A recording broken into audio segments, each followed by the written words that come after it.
This is a video about reinforcing negative behaviours and how we do it unconsciously, and I'm going to give you an example of someone that described a behaviour they use and how they've reinforced how bad they do it without even realising.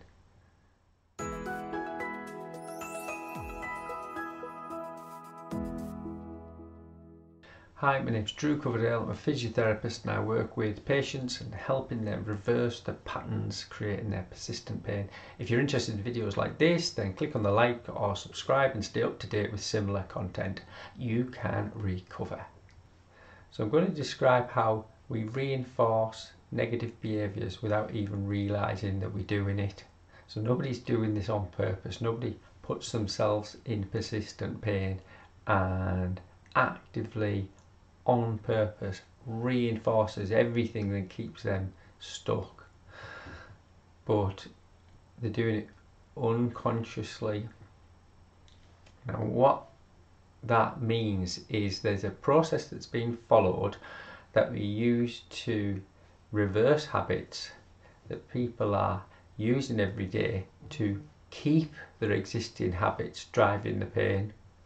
So I'll give you an example about a lovely lady I spoke to. We were going to go through a gentle breathing technique, and breathing technique of 6 breaths a minute, 5 seconds in, 5 seconds out, and you focus on what you feel in your nose or your tummy. And lots watching this video should be familiar with it, and if you're not, I can put a link in the video description below, or if you search some of the other breathing techniques, you'll find it easily.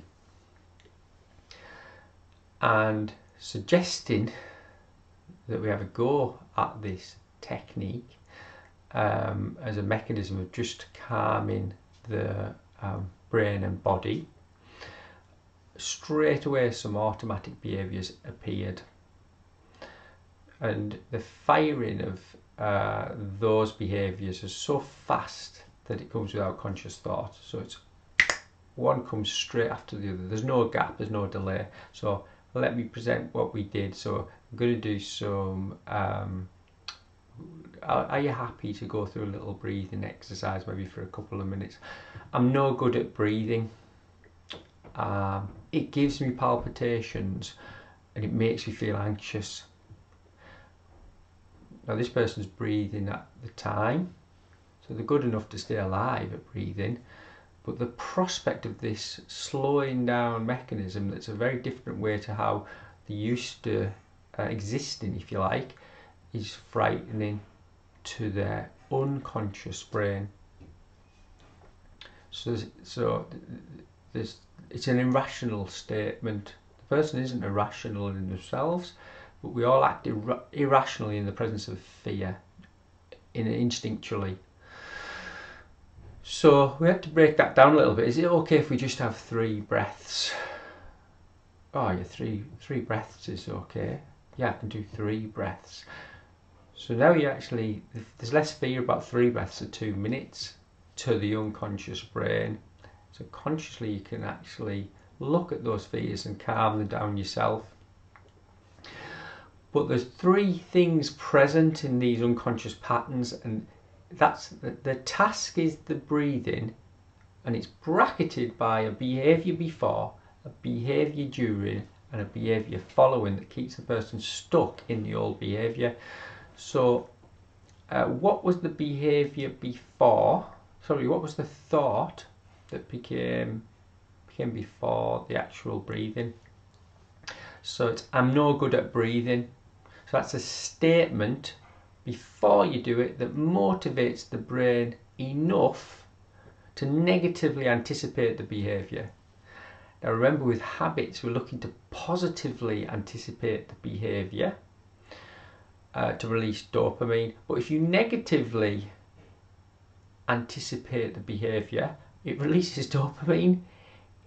It doesn't matter whether it's negative or positive, it's releasing dopamine as a molecule of motivation to reinforce the behaviour you're going to do. So it'll reinforce the behaviour you don't want to do.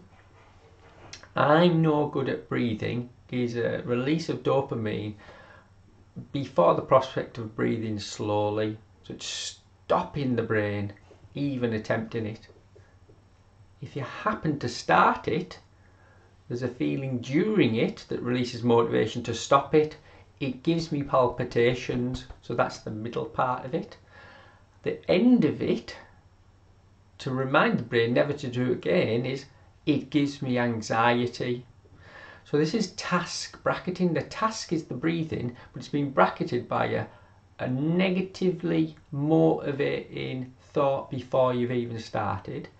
It's in the middle of it, you've got a negatively anticipatory physiological feeling that means you don't want to do it.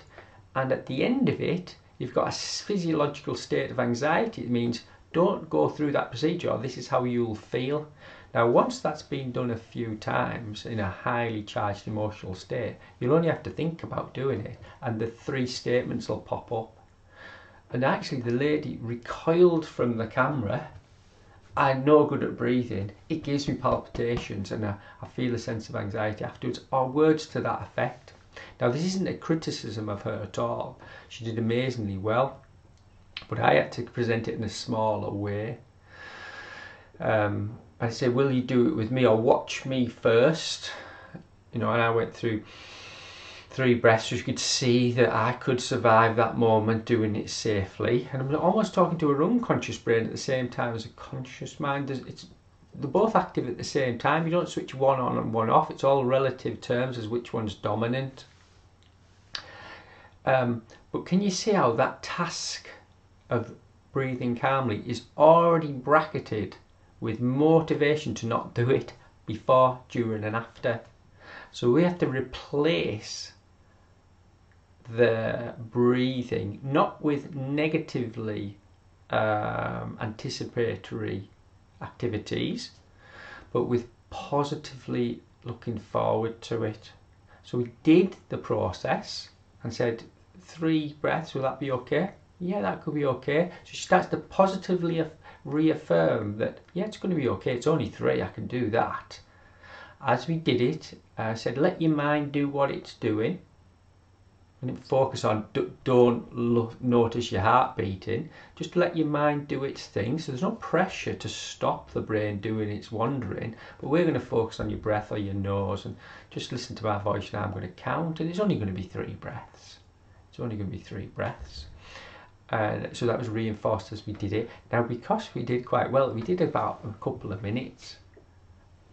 And we finished, and she said, I feel quite relaxed. Feel quite relaxed. So she positively bracketed that breathing technique with 3 new wiring structures before, during and after. Now, I can't follow this lady around. I'm just illustrating how we reinforce the behaviours unconsciously that we stop us accessing something, or we reinforce the behaviours that are keeping us stuck unconsciously. So you have to become aware of this process. You don't have to drill down to the neurochemicals and even this before, during and after and be over analytical about it.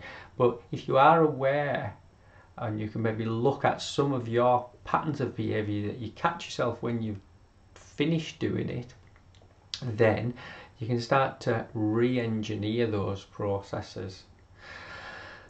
And doing it quite calmly, as if you're teaching a child, or you're teaching a dog, or you're allowing yourself to learn something new, allowing your nervous system to adjust to this environment that takes a few months, 2-3 months for a new job, a new relationship, to get over the raw aspects of grief or massive change in your life or relationship loss. The excitement that comes with these events, the fears and frustrations that come with some events take the body 2-3 months, just like tissue healing's 3 months. For the nervous system, it's 3 months. But some people change quick, some people change slow. Even if you change quick, you've still got to follow the patterns to bed them in. And if there's no change immediately, it means you've got to follow the patterns to bed them in. You've got to pay the piper. You need to show commitment, consistency, calmness. You'll get some ups and downs, but every time you're doing this, you're staying consistent. Stay consistent, and your pain won't stay. You can recover.